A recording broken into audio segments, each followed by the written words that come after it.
Happy Friday, first graders! I'm here for our reading today. It'll be our last reading lesson of the week. I hope you have a wonderful weekend. And when we're done with this lesson, you'll get to head to Seesaw and show me what you've learned this week, okay? Can't wait to see it. Now, the first thing we're going to do today is we're going to review our sight words, okay? This week we had 6 sight words. And they're going to get a little trickier as we keep going on, boys and girls, so make sure you're practicing them. I know I do some Seesaw activities with them, but you have these green cards so that you can practice on your own as well, okay, with a grown-up or a big brother or big sister. Now, let's see if you can read them before I say them. Here we go.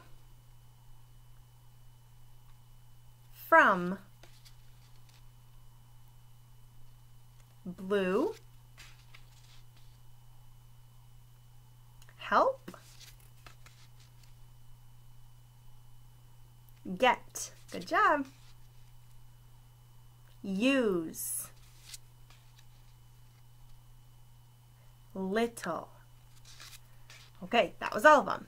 I'm going to shuffle them up. Do you think we could do it a little bit faster this time? Ready? Here we go. Help. From, blue, use, little,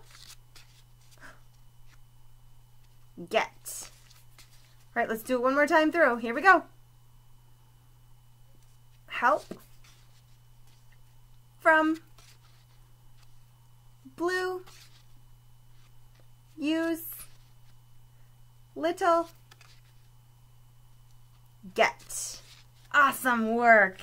If there are still a couple or a few that you are still stuck on, make sure you practice with a grown-up this weekend or next week, okay? All right, done with those. Now, boys and girls, let me see if you can tell me how many sounds are in my word, okay? We can count sounds using our fingers, or we can also see how many times we touch our arm when we're saying the sounds of a word.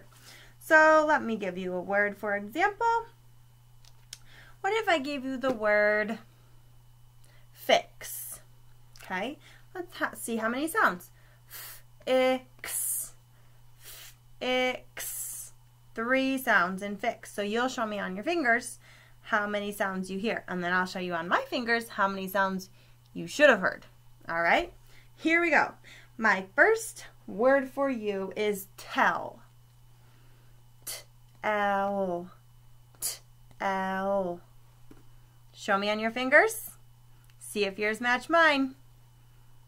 3. Good. Now the word rags. Rags. Segment and blend it with me. Rags. Rags. Put your number on your fingers. See if it matches mine. 4. Good. Rags. Rags. All right, next word is pond. Ooh, pond. Interesting. Pond. P-A-N-D. Ready? 4. P-A-N-D. Pond. Nice work. Next one is Tim. Like the name, Tim. T-I-M. Ready? 3. T-I-M. Tim. Awesome. Last one, kicks. My friend kicks the ball. Kicks. You do this one on your own. Ha-ha. Use your own arm. Kicks. Ready? K-I-K-S.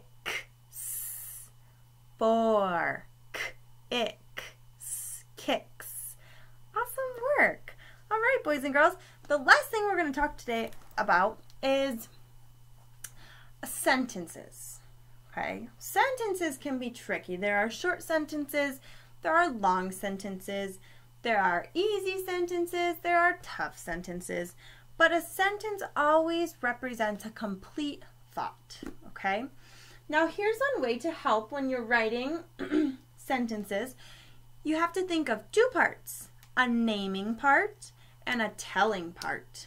A naming part means you're saying who or what you're talking about. It can be a person, a place, a thing. Okay, naming part. And then there's a telling part. The telling part is you're saying, well, what they're doing, what they said. Okay, so let me give you an example.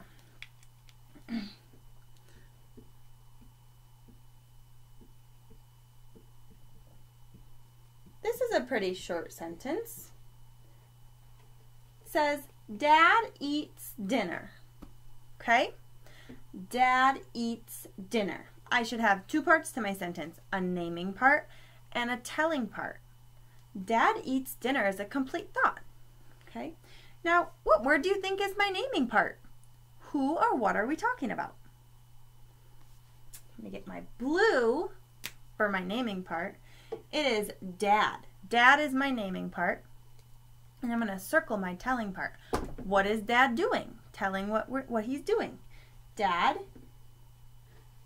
eats dinner. Naming part, telling part. That way I know I have a complete sentence. All right, let's try another one.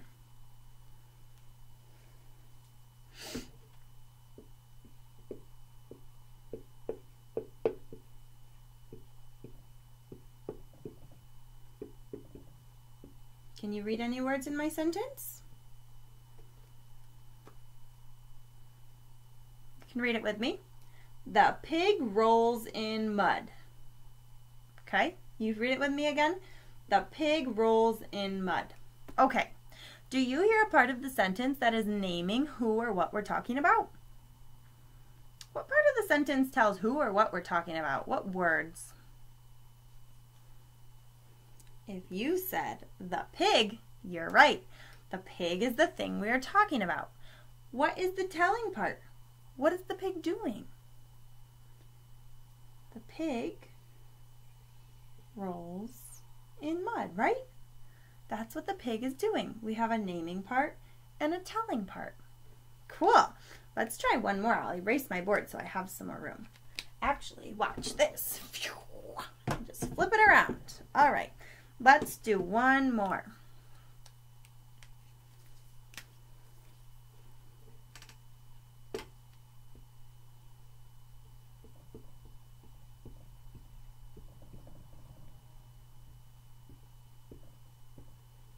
Okay, let's see if I can trick you. Now my sentence says, she likes to run. Do we have a naming part? The part where it says who we're talking about? She likes to run. She is our naming part. We don't know who she is, but we know it's talking about some girl, right?